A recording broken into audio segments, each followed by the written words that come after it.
Hello everyone.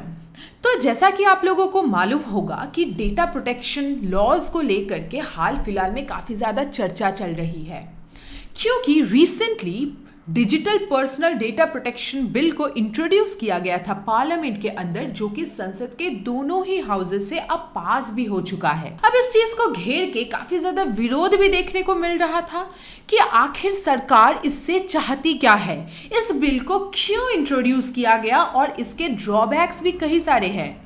तो आज के इस वीडियो में हम इन सारी चीज़ों को डिस्कस करेंगे और चर्चा पे मैं हूं अन्वेषा और आप देख रहे हैं ASLC इंस्टीट्यूट का यूट्यूब चैनल लूसिड स्ट्रीमिंग।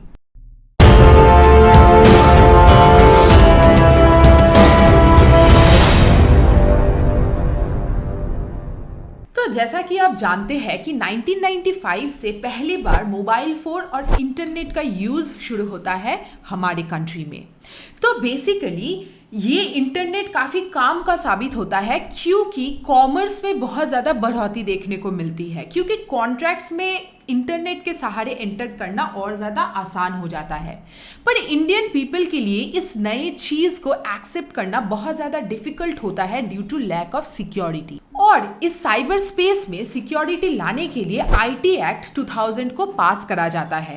पर आए दिन जो डिजिटली जो डेवलपमेंट्स होने लगे, उस चीज़ के साथ कोप अप करने के लिए ये एक्ट सक्षम साबित नहीं होती है। अब करंट सिनेरियो ये है कि इस इंटरनेट बूम के साथ हमारा सब कुछ इंटरनेट के जरिए कनेक्टेड हो गया।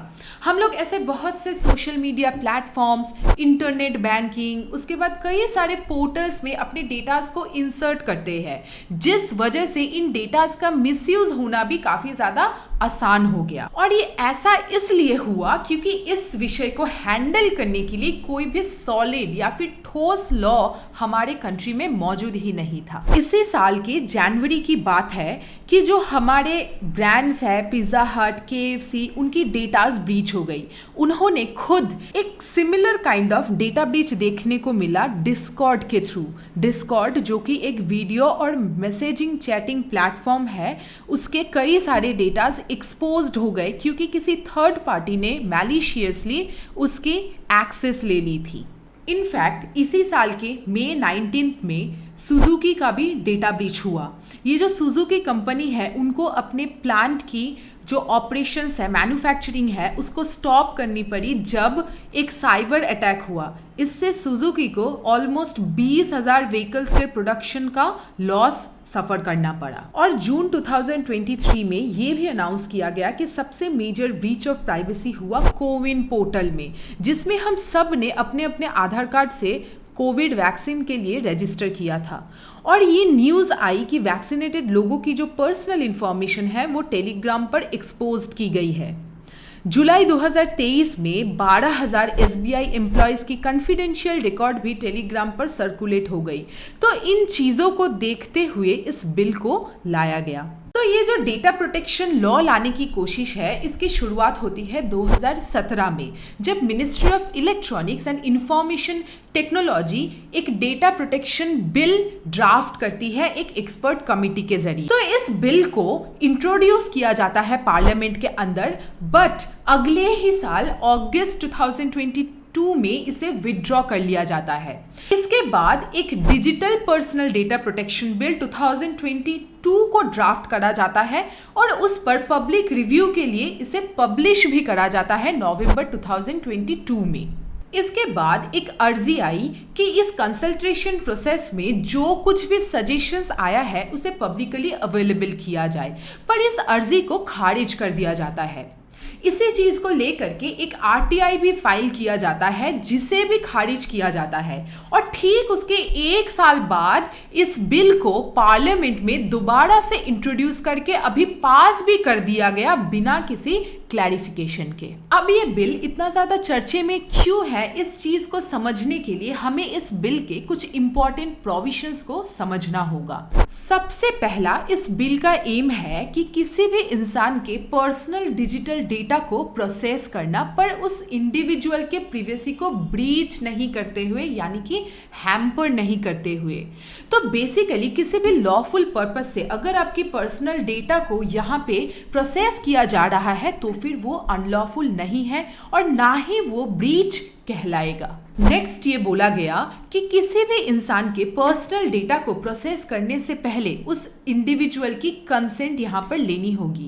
पर अगर कोई भी इंसान अपने डेटास को खुद ही वॉलंटरीली शेयर करता है किसी लेजिटिमेट पर्पस के लिए, यानी कि जैसे कि लाइसेंस, परमिट, किसी सर्विसेज के लिए, तो फिर उस वक्त कंसेंट की जरूरत यहाँ पर नहीं होगी। नेक्स्ट, जो ये फिड्यूशियरी कंपनीज, कोई इंडिविजुअल या फिर अथॉरिटीज होती है जो डेटा को कलेक्ट कर रही है, उनके लिए ये ऑब्लिगेटरी है कि वो डेटास को करेक्टली मेंटेन करे और जरूरत खत्म हो जाने पर उन्हें डिलीट भी कर दे। इसके अलावा इस बिल के जरिए इंडिविजुअल्स को भी यहाँ पे राइट दी गई है कि वो इंफॉर्मेशंस को कलेक्ट कर सकते हैं, उन्हें करेक्ट करवा सकते हैं अगर गलत है तो, और उन्हें अगर वो चाहे तो हटवा भी सकते हैं। साथ में इन सब के रिगार्डिंग अगर कोई भी प्रॉब्लम अराइज करती है तो फिर एक ग्रीवियंस रिड्रेसल मेथडोलॉजी वहां पे मौजूद रहेगा, जिसके थ्रू वो अपने प्रॉब्लम्स को रिजॉल्व भी कर सकते हैं। नेक्स्ट, सेंट्रल गवर्नमेंट अगर चाहे तो किसी भी गवर्नमेंट एजेंसी को वो इस बिल के तहत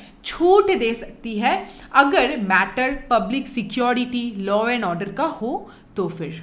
नेक्स्ट, एक डेटा प्रोटेक्शन बोर्ड भी एस्टैब्लिश करी जाएगी इस बिल के तहत गवर्नमेंट के द्वारा, ताकि कहीं पर भी अगर ब्रीच ऑफ डेटा होती है तो उस मैटर को एडजुडिकेट किया जा सके, उस मैटर को सॉल्व करा जा सके। यहाँ पर एक और समझने वाली बात यह है कि गवर्नमेंट ऑफिसर्स को भी इस बिल के तहत छूट दी जा सकती है किसी भी लिटिगेशन से। पहले ना ये जो पावर है ये हुआ करता था सिर्फ बोर्ड के पास, पर अब इस पावर को एक्सटेंड कर दिया गया गवर्नमेंट ऑफिसर्स तक भी।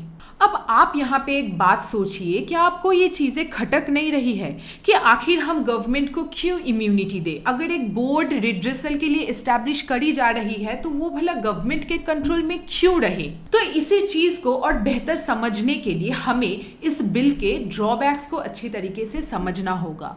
पर ड्रॉबैक्स में जाने से पहले मैं यहाँ पे ये मेंशन करना चाहूँगी, जो कोविन का जो डेटा लीक हुआ था वो गवर्नमेंट का खुद का पोर्टल था और गवर्नमेंट की लापरवाही से ये चीजें लीक हुई थी। तो आखिर हम गवर्नमेंट को पूरे तरीके से इम्यून कैसे कर सकते हैं? खैर चलिए ड्रॉबैक्स को देख लेते हैं। सुप्रीम कोर्ट ने इस चीज को कई बार अपहेल्ड किया है कि ये जो ओम्बड्समैन टाइप की संस्थाएं होती है उन्हें इंडिपेंडेंट होना बहुत ज्यादा जरूरी है ताकि वो प्रॉपरली अपना काम कर सके। पर यहाँ पर इस बिल के तहत जो डेटा प्रोटेक्शन बोर्ड यहाँ पर सेटअप करी जा रही है वो एक गवर्नमेंट बॉडी है, यानी कि गवर्नमेंट का उस बॉडी के ऊपर फुल कंट्रोल रहने वाला है कि वो किस तरीके से एक्ट करती है। तो यहाँ पे आप सोच के देखिए कि अगर आपकी जो ग्रीवांस है वो गवर्नमेंट के अगेंस्ट ही हो तो आखिर आप कंप्लेन किसके पास कर रहे हैं? अब नेक्स्ट, इस बिल के थ्रू सिर्फ और सिर्फ डिजिटल डेटा कवर होगी, यानी कि सोचिए कोई फिजिकल डॉक्यूमेंट है और उसकी आप फोटो खींचते हैं तो वो फोटो जो है डिजिटल डेटा बन जाती है।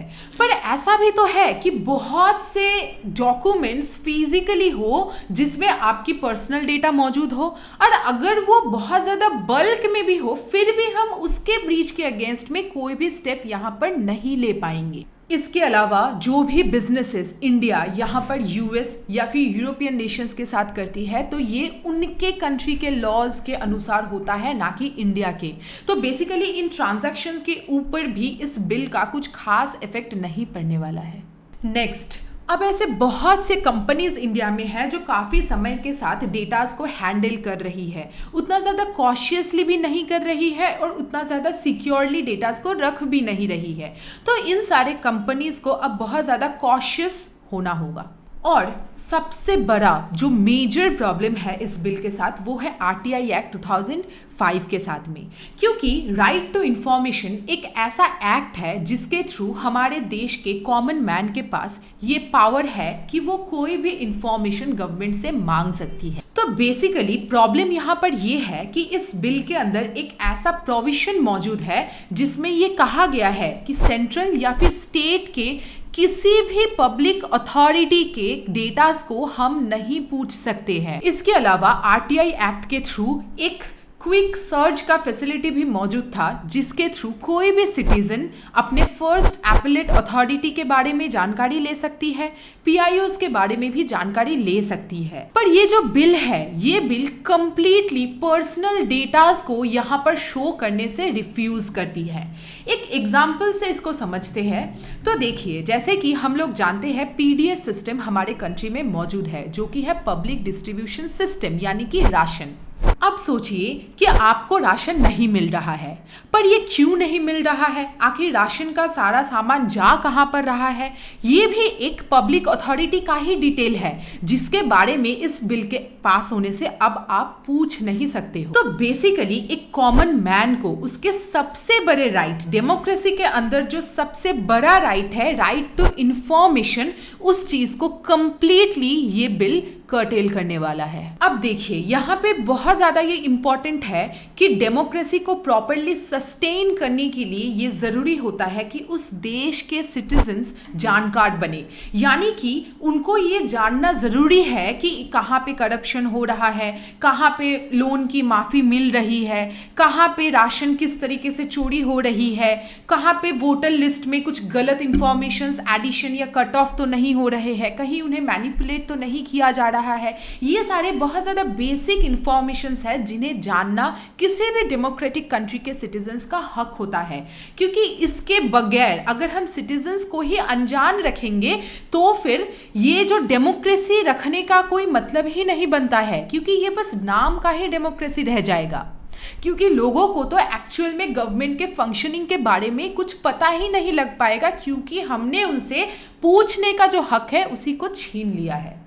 तो बेसिकली ये बहुत बड़ा एक ड्रॉबैक इंडियन सिटीजन्स को सफ़र करना पड़ सकता है अगर ये बिल पास होती है तो जानकार बनिए और सतर्क रहिए। अगर वीडियो पसंद आई हो तो इसे लाइक और अपने दोस्तों के साथ शेयर भी ज़रूर करें। अपने राय हमें इस बिल के मामले में ना कमेंट्स में लिखना मत भूलिएगा, क्योंकि ये बहुत ज़्यादा इम्पॉर्टेंट है समझना। और आगे ऐसे ही इंटरेस्टिंग कंटेंट्स देखने के लिए हमारे चैनल को सब्सक्राइब भी ज़रूर करें। Thanks for watching.